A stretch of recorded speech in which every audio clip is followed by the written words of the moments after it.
नमस्कार, जय श्री कृष्णा। आज हम आपको बताने जा रहे हैं कि गुरुदेव बृहस्पति के साथ साथ शनिदेव भी मकर राशि में विद्यमान है और आज 11 मई है, 9:39 पर शनिदेव वक्री हो जाएंगे और छठे संवत्सर कुंडली यानी कर्क लगन की कुंडली आ रही है 2077। जो संवत्सर है इसमें वर्ष कुंडली जो बन रही है विश्व की, वो कर्क लगन है। कर्क लगन के सप्तम भाव का स्वामी शनि है और अष्टम भाव का स्वामी शनि है और शनिदेव आज ही के दिन 11 मई 2020 को 9:39 पर वक्री हो जाएंगे और इसी महीने में गुरुदेव बृहस्पति भी वक्री होंगे। तो दोनों बड़े ग्रह वक्री होंगे तो वह किस तरह से हमें कोरोना नामक वायरस से विस्तार करेंगे या फिर हमें सुधरने का मौका देंगे। ठीक है, तो इस विषय को, इस प्रश्न का बहुत आप सबने इंतज़ार किया है। हर एक चैनल के माध्यम से आप देख रहे हैं या फिर आप न्यूज़ चैनल में भी इसी विषय की जानकारी ले रहे हैं कि कोरोना किस तरह से फैलाव कर रहा है। तो मैं आपको एक बात बता दूं मित्रों कि जब 11 मई 2020 को शनि देव वक्री होंगे और 29 सितंबर 2020 तक यह वक्री रहने वाले हैं। 29 सितंबर 2020 तक यह वक्री रहेंगे और गुरुदेव बृहस्पति जो है वह भी इसी महीने में वक्री होंगे और 13 सितंबर तक वह वक्री रहेंगे। गुरुदेव बृहस्पति यानी जो मकर राशि में शनि और बृहस्पति का जो कॉम्बिनेशन है वह 30 जून तक रहने वाला है।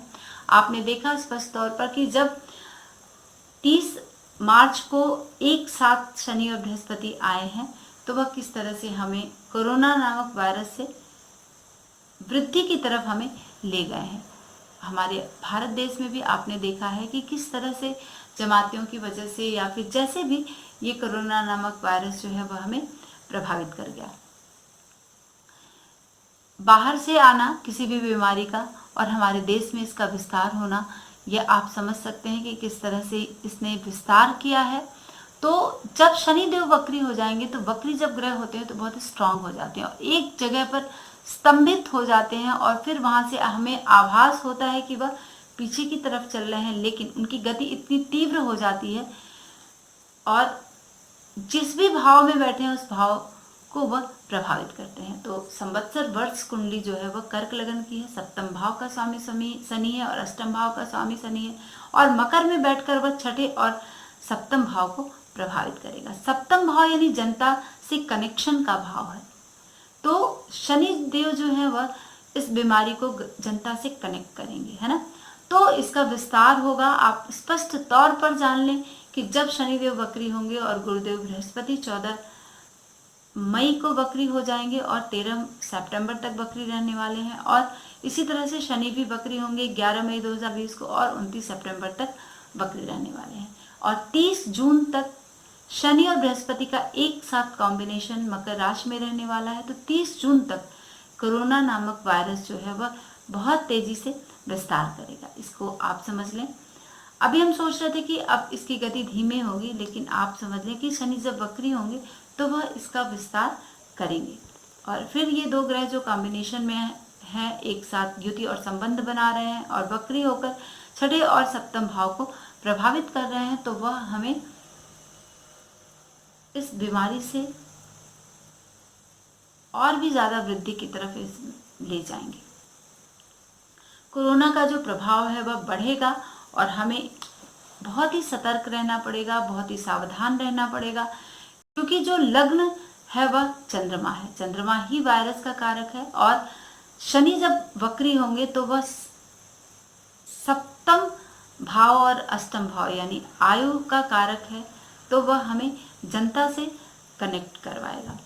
और अष्टम भाव में आपको बता दूं कि अष्टम भाव जो है वह क्या है, यानी हम किसी भी तरह से दुर्घटना से प्रभावित होंगे, यानी दुर्घटना होनी ही होनी है, क्योंकि वह कर्क लगन है और सप्तमेश और अष्टमेश शनि है संवत्सर वर्ष कुंडली में।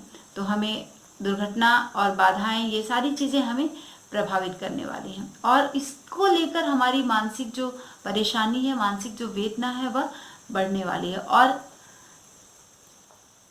अभी तक जो वायरस का हमने प्रभाव देखा है, सप्तम भाव से हम क्या देखते हैं? सप्तम भाव जो है, सप्तमेश जो है, हमें जीवन के लिए खतरा। और शनिदेव संवत्सर वर्ष कुंडली में सप्तमेश है और अष्टमेश है। सप्तम भाव में शनि बैठकर और वहां पर वक्री होकर छठे भाव से जब कॉम्बिनेशन में आएगा, संपर्क बनाएगा, यानी छठे और सातवें का जब प्रभाव देगा, तो वह हमारे जीवन के लिए खतरा उत्पन्न करेगा इस वायरस के परिप्रेक्ष्य में। और अष्टम भाव यानी एक युद्ध जैसी स्थिति बनेगी, एक चिंताजनक स्थिति बनेगी और हमें हमारे जीवन का खतरा बढ़ेगा जब कोरोना नामक वायरस तेजी से विस्तार करेगा। तो आज का हमारा जो वीडियो है मित्रों, इसी विषय की जानकारी देने के लिए आज हम यहाँ पर उपस्थित हुए हैं कि कैसे आपको ये वायरस प्रभावित करेगा।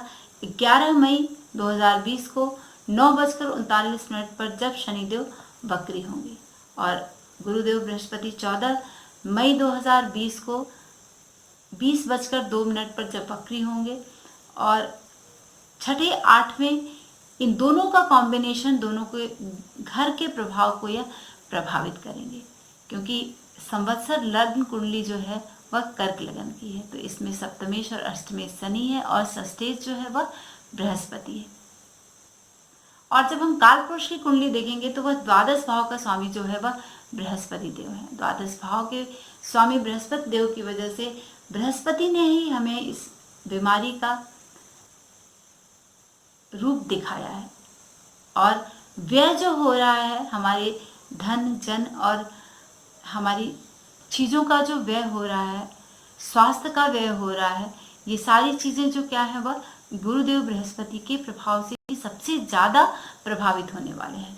हर व्यक्ति कह रहा है राहु राहु राहु, लेकिन राहु और केतु क्या है? एक छाया ग्रह है जो हमारे बृहस्पति पर प्रभाव डाल रहे हैं। जब इस बीमारी की शुरुआत हुई थी तो वह धनु राशि में बृहस्पति देव शनि दोनों विद्यमान थे, छठे भाव में कर्क लगन के अनुसार, संवत्सर वर्ष कुंडली के अनुसार। तो वह हमारे बृहस्पति और शनि पर प्रभाव डाल रहा था, राहु द्वादश भाव में बैठकर। अभी भी द्वादश भाव जो है वह मीन राशि का है और बृहस्पति देव का है। और जब बृहस्पति देव 14 तारीख से वक्री होंगे और शनि 11 मई 2020 से ही वक्री हो जाएंगे और 29 सितंबर तक वक्री रहेंगे शनिदेव और 13 सितंबर तक गुरुदेव बृहस्पति वक्री रहेंगे और 30 जून तक ये दोनों एक साथ रहेंगे और वक्री होकर दो भावों को प्रभावित करेंगे, छठे और सप्तम भाव। तो आप समझ सकते हैं कि जीवन का खतरा बढ़ेगा, यानी सप्तम भाव जीवन का खतरा बढ़ाता है, कुछ अनिष्ट वाली स्थिति बनाता है। और छठा भाव जो है वह रोग का भाव है, तो रोग से हमें दो चार कराएगा, वृद्धि कराएगा और आपको बहुत संभलना होगा, आपको घर में रहना होगा, सुरक्षित रहना होगा और बहुत ज़्यादा सोशल डिस्टेंसिंग से बचना होगा। तब जाके आप इस बीमारी से निजात पा पाएंगे और तब इससे हम मुक्त हो पाएंगे। मित्रों, आपको बिल्कुल से एकदम ये दिमाग से निकाल देना होगा कि इस वर्ष हमें कोरोना से राहत मिलने वाली है। ऐसा कुछ भी नहीं होने वाला है। आपको कोरोना के साथ इस वर्ष जीना पड़ेगा, इस पूरे संवत्सर में कोरोना के साथ रहना पड़ेगा। तो आज के लिए बस इतना ही। और हाँ, बचाव ही सबसे बड़ा साधन है, सबसे बड़ी सुरक्षा है हमारे जीवन के लिए। तो आप बचाव करें, सुरक्षित रहें और घर में रहें। नमस्कार, जय श्री कृष्ण।